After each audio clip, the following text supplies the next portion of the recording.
অসমৰ জনপ্ৰিয় ছবি পৰিচালক সুব্ৰত কাকতি এইমাত্ৰ আহিল এটা অতি ডাঙৰ ভাল খবৰ। হয় বন্ধু বান্ধৱীসকল, প্ৰীতি হ'ল অসমৰ জনপ্ৰিয় ছবি পৰিচালক সুব্ৰত কাকতি। বিউটি বাইলুঙৰ কোলাত দেখা গ'ল সুব্ৰত কাকতিৰ কণমানিটো। পিছে সুব্ৰত কাকতি পুত্ৰ সন্তানৰ পিতৃ হ'ল নে কন্যা সন্তানৰ পিতৃ হ'ল হয়তো জানিবলৈ আপোনালোকৰো মন গৈছে নহয়নে?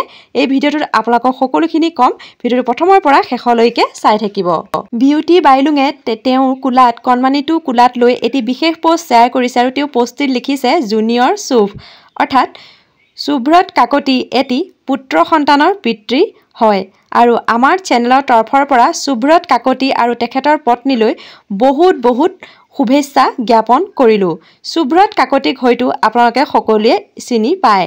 কেইদিনমানৰ পূৰ্বে অসমত তোলপাৰ লগোৱা দুখন ছবি হৈছে এখন বিদুৰ ভাই আন এখন হৈছে ৰঘুপতি। ৰঘুপতি আৰু বিদুৰ ভাই ছবিৰ পৰিচালক হৈছে সুব্ৰত কাকতি।